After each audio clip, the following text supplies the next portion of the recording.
Everyone, it's great to be on with you, having a chat with you through our financial reboot challenge. We're actually looking at some subjects that are very, very vital, we believe, to actually getting you on track with the way that you think about your finances.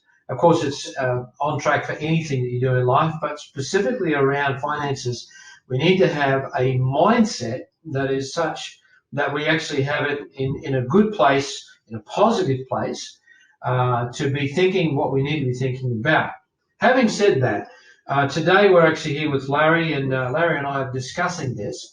And as we discuss this today, Larry, I want to ask you the question about what you believe, I guess, a definition of mindset is actually all about.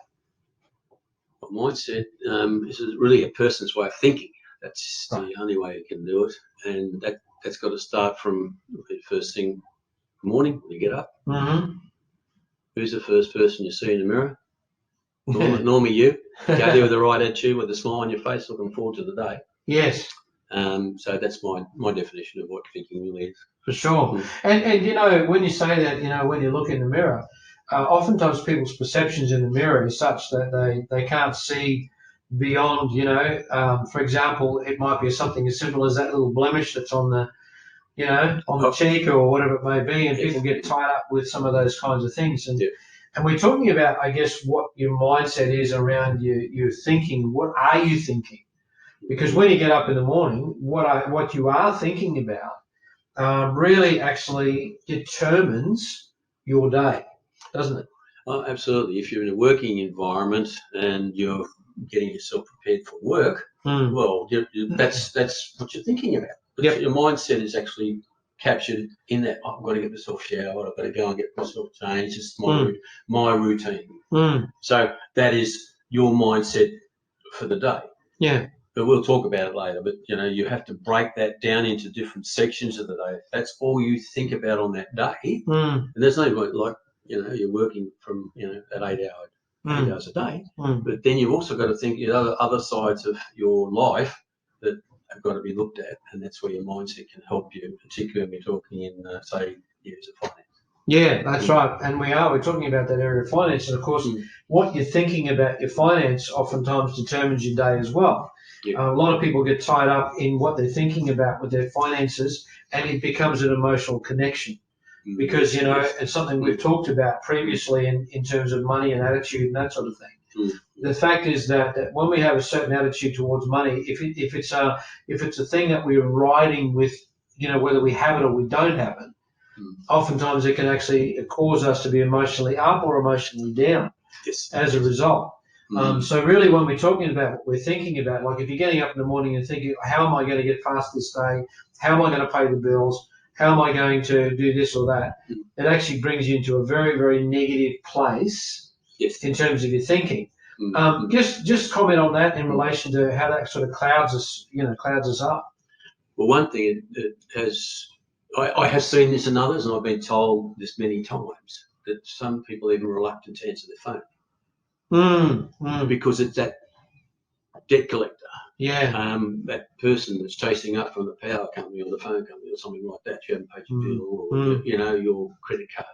So what it does, it puts you a fear and in a reactive mode to what's going on instead of a proactive, motivational side of things for you to overcome instead of being overcome. Yeah, that's right. Overwhelmed by the circumstance. That's exactly true.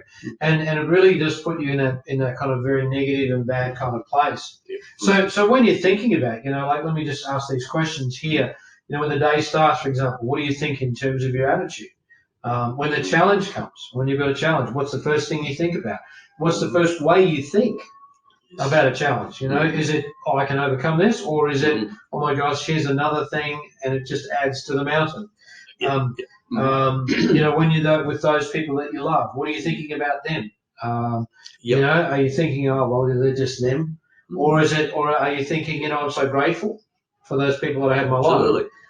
All those kinds of things. So these mindsets are part of our belief systems and how we actually develop our belief systems. When we were kids, Larry, which is, it's only a couple of years ago. A couple of years now. When we were young people, there were certain things that were put in place in terms of what we thought and how we thought because of those who actually influenced us in that. Like, for example, you've told me a little bit about, your parents at different times and different things that you had. What were some of the things that were put in as belief systems and how you thought and what your mindsets were as a young person? My side of things was my parents were very always affirmations to me, right, guiding me, and I started my recollections when I was young. I would before the term "I can do all things," my parents would say, "You can be anything you want to be, son. Yeah, we'll stand behind you. Yeah. You chase after it if you want to do that. We'll support you in every way we can." Yeah. And I'd always had that in the back of my mind, and that has never left me. And I've duplicated that with my kids. Yep. And the people that I've come across in my life that are, having challenges. Yeah. Because of their mindset. Yeah, of course. Yeah, it's that's changed. it. Yeah. But mine has always been that. It's been instilled into me, but it was been instilled by repetition. I just didn't say it once. And then I've said that now. It was a frequency thing. And it got deep into my spirit. Obviously, it got into my mind, but it's got into my spirit. That's how you can get your day going for you. You have a correct mindset because you've had instilled in you some belief that's been sown into you by somebody else. That's exactly it. And you've just reaffirmed that every day. That's it. That's exactly it. So when we're looking at mindset in terms of finances, what would you say are some of the most important things, in terms of your thoughts around money? Okay, I have mentioned this before. Money is neutral. You can do things. You can do good things or bad things with money. The only thing you have to think of is where you are concerned. There's no lack of it. What it is, it's a lack of management on your part of it. Sure. And which leads to other things we're going to be talking about. But it comes down once again to you believing and your thought process around it. Yes. That's where you have to get over this. It might be a bridge to you that might have come from a family of lack, right? Or you've gone the other side where you've had, a lot and it's been lost. Right. But saying there's always enough out there. There's enough. If you've got a mindset around money, that you can make more. You work for it. You don't. It's not people going to give it to you, or you can get stuff given to you. Yes, but it's a case you have to put your mindset. I've got to work for this, and I've got to look after it myself, and keep a track on it. Keep a track on that for sure, which is what we'll be talking about, as you mentioned, in terms of the practicalities we'll be looking into in this financial movement. But this is just as practical in the sense that we have to get our mind right. We have to get our thinking correct. Questions. Great mindset questions would be, what are your thoughts around money? Is it evil or bad, or is it helpful or meant to be spread around? Am I only meant to have enough just for me and my family? Otherwise, there's actually too much for me to have. And so I think it's a great question. I grew up in a situation though where my parents were kind of like, well, we're only meant to have enough just for just us and our family, and that was deemed as a kind of a good thing to do, in the sense that we're not trying to get more for ourselves and be I guess greedy in that sense. There was that sense of understanding about greed, which I can understand that. But at the same time, one of the things I came to realize later on was that I certainly want to have enough and more for my family, but at the same time, I also want to have enough and more so I can actually help other people. Because at the end of the day, that otherwise, if I'm just for me and my family, it becomes actually in many ways selfish. Yeah, can I just add on to that? Give you a little bit of a story here. It might surprise some of you, but if money was no longer a problem or issue in your life, what would you do? I'm going to just put an exclamation mark there as opposed to a question. The next thing I'm going to say is you've been given a terminal illness diagnosis and you've got 4 weeks. What does that money mean to you now? Not a whole lot. No. So what it might have been, I'll go and do this, I'll buy that, I'll do this, I'll do that, as opposed to I'm going to start thinking a little bit differently. Hang on, because I've got a time limit. Yeah. Right? So then you might start thinking about, my neighbour across the road's been doing it tough. I see he's going around in the car. I'm just going to go and buy him a new car. I want to help my kids out. I want to help my friends out. I want to help my church out. I want to help.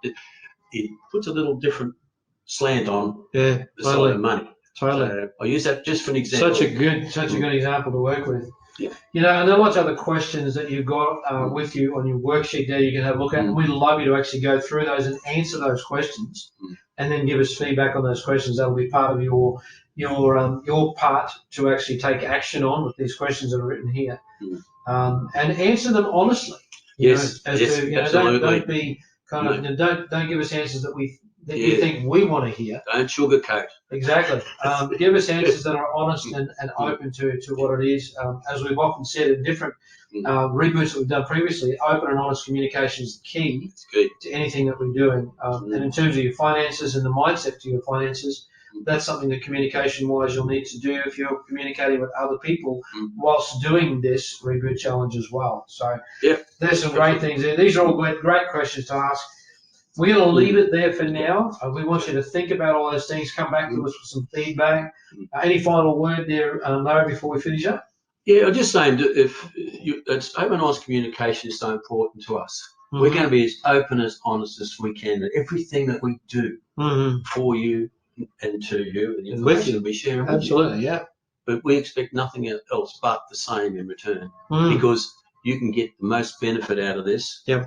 If you do have that within your heart. This is warts and all. We're here. We're not here just to judge you. We're here to get you over a hurdle you might be in. You may not be in a hurdle, but you just want to get some balance. And the finance is one of them. Yes. So that's what we want to do, is just utilise it. Because a lot of people say, oh, yes, I want the help, but aren't prepared to go out and do something about it. So true. So true. Well, thank you so much, everyone. Look forward to hearing back from you on this one. Have a fantastic rest of your day. Bye for now. Bye.